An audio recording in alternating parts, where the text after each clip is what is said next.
NASCAR's on some bullshit, and Noah Gragson's got a new home. Yo, what's good, everyone? My name is Jet. Welcome back to an episode of Inside Lines. Hope you're having a wonderful day. If I look tired, that's because I woke up a couple hours ago, so I still look like my eyes are like all baggy and shit, so I do apologize for that. But yeah, some news came out today that I was fearing, but unfortunately NASCAR decided to be on some bullshit today. So, as we know, on Sunday, one of the big talking points besides Alex Bowman's win was what happened on the cooldown lap after. When Alex Bowman was celebrating, Bubba Wallace came up to the side of him and sideswiped him. Now, this was because Bubba was very angry at Alex, but what happened, I believe, around stage 2 when Alex Bowman just drove right through Bubba Wallace, essentially taking him out of contention from having a really good finish. Now, after the race, Alex was very sympathetic. He said he was very sorry for what he did, didn't mean to do that, messed up and ruined his race. He completely understands why he was upset and said that he would be mad too if the roles were reversed. He also said that he doesn't want NASCAR to do anything, no punishment, he barely hit him. Those are Alex's words. Now, granted, when it comes to NASCAR determining which a driver should be penalized or not, they don't really take drivers' quotes into account, especially the one that was, I don't want to say attacked, but the one that had to deal with it. They don't take that driver into account of it. But when you consider the previous history of NASCAR, when drivers doing that to each other, and the fact that it happens all the time, despite what people think by saying that he should be suspended, which I'm not even kidding. There were people out there that were calling for Bubba to be suspended for that, or have a massive points penalty for something as stupid as this. And it made it much bigger than it needed to be. Well, NASCAR decided to fine Bubba Wallace, not points penalty, but just fine him $50,000 as a result of his actions on Sunday. And like I said, I call bullshit on that because multiple things make no sense about that. First off, on that same cooldown lap, Chase Elliott and Daniel Suarez had a moment. Coming off the final turn, Suarez and Elliott were, racing very, very hard, and Suarez hit Elliott, sent Elliott sideways. On the cooldown lap, Elliott went up to the side of Suarez and hit him. Now, there's not exactly a clear view in the sense of whether or not both drivers' window nets were down or not, but clearly, bam, both hit each other. So tell me why that Chase Elliott and Daniel Suarez, neither of them got penalized or had any sort of fine for that incident, but only Bubba Wallace when both of them did the same thing. And I probably think, oh, well, it's because the window nets were down. Okay.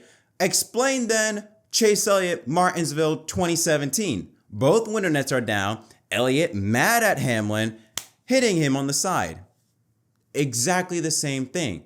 Martin Truex Jr., Charlotte Roval 2017, where he bulldozed through Jimmy Johnson out of frustration. Martin Truex Jr. and Denny Hamlin at Richmond earlier this year, where Truex was literally hitting Hamlin all over the place because he was frustrated. Or Bowman and Hamlin at Martinsville 3 years ago, where Hamlin was literally doing this during Bowman's celebration. I don't know what is it with Bowman, but he just likes to piss off Toyota drivers, I guess. None of these, again, resulted in a driver getting fined or any of that sense. I heard Jeff Gluck talk about the incident involving Dale Jr. and Carl Edwards at Michigan in 2006, which that is a very stupid take. That's just not a good take because Carl came for pit road and drove up, basically almost T-boning Carl at a pretty high rate of speed. And also, Jr.'s hand was out the window, the driver's side window, when Edwards sideswiped him, nearly took his hand off the window. So those two incidents, you cannot compare the two because they are not the same. They are not similar at all. At least I don't think so. But yeah, so you look at previous history of NASCAR, it makes no sense. And you go, okay, well, obviously maybe driver history did take into effect. Like with Carson Hocevar, I think the reason why he had a fine and a points penalty was because of previous incidents. Maybe when you look at Bubba last year or 2 years ago at Vegas, maybe they took that into account. Also, bullshit. If that's the case, again, I'm sorry, I have to bring up the golden boy, Chase Elliott.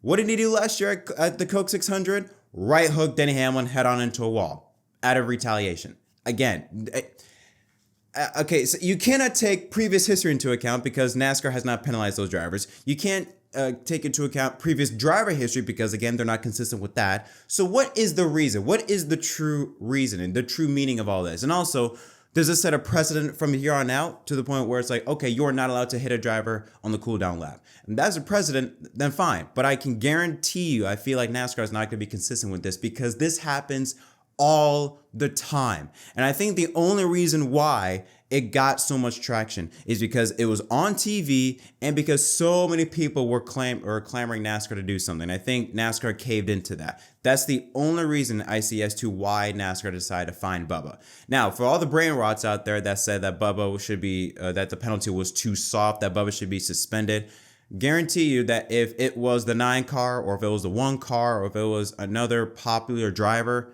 you would be like, hey, racing's racing. And I had to deal with a couple people like that on social media where they were basically saying that, oh, it's Bubba, of course they should fine him or something like that, just because it's him, not because of the situation. So I'm not saying this was done because it's Bubba, but I do feel like NASCAR maybe caved into all of what people were saying on social media and all that, because I don't understand the reasoning as to why you need to fine him for this. Because this is something that has happened before and will continue to happen time after time after time again. Again, I think this penalty is absolutely ridiculous and there is no need for a penalty like this. And again, I don't care which driver it is. If it's Bubba, if it's Chase, if it's Daniel, Noah, I don't care who it is. Put any 2 drivers in that situation, they shouldn't be fined or penalized whatsoever. Or fined, penalized whatsoever. Shouldn't have any of that. It's racing, it's NASCAR. This is about as NASCAR as you can get. It happens, it will continue to happen, and it shouldn't be something that should have been this big of a deal. Finally, we have an announcement regarding a certain NASCAR driver in Noah Gragson. It has been announced today that he will drive for Front Row Motorsports in 2025, joining his teammate. And finally, we're going to wrap it up with the story revolving Front Row Motorsports. They have been one of the biggest teams to talk about in 2025, expanding to a 3-car team. The 34 car that has been driven by Michael McDowell for years is up for grabs now, and it looks as though that Noah Gragson will be set to announce that he will drive the number 34, replacing Michael McDowell at Front Row Motorsports in 2025. Now, this is not surprising. I felt like that Gragson, how he's driven in 2024, he has outperformed his equipment in some races, has always been silly, either just in the top 10 or just around the top 10, top 15, around that area. Going to a stable team like Front Row Motorsports where he can actually learn and grow will be something that I think will be very necessary for his future, because if you look at the past 2 years in NASCAR, he's just been hopping all over the place. I mean, obviously we know what happened with Legacy Motor Club.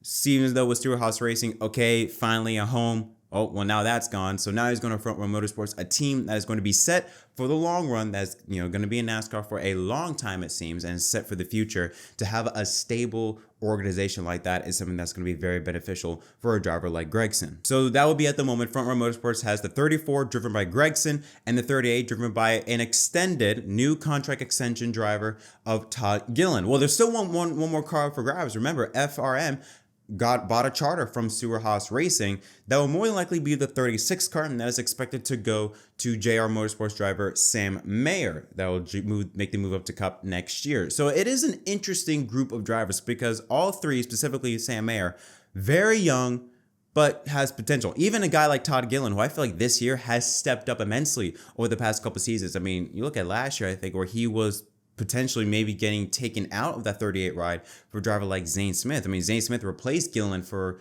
a few races last year. So to go from that to where you look at Gillen this year, he's now in the top 20 in points, higher than Michael McDowell. I mean, I don't think anyone really expected that coming in 2025. So the 38 car of Gillen has stepped up immensely and will be the leader of the team. So it'll be very interesting to see that dynamic trio of Gragson, Mayer, and Gillen to see how they run for the future of NASCAR, because there are 3 drivers, like I said, that are still very young, but all 3 have great potential. They also have really, really good talent behind the wheel. But this also is interesting when you look at the future of Stewart-Haas Racing, because 3 of their 4 drivers are going to have rides. Josh Berry's going to go replace Harrison Burton at the Wood Brothers car in the 21 car.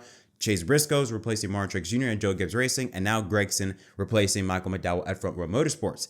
That leaves Ryan Preece without a ride, and that's expected. When you look at Chase Briscoe, he probably has Mahindra Tractors joining him with him, and also Briscoe is an insane talent. I mean, how can you not want him in your team? So it was no surprise to see that Briscoe would get a top ride. Josh Berry is another driver that is insanely fast, insanely talented, so not surprised. And I feel like he kind of fits more that Wood Brothers style of racing and how they operate, so it makes sense for him to go to a team like that. And also Noah Gragson, driver that has shown potential, also has help from sponsorship with team sponsorships like Bass Pro Shops. That helps him out there.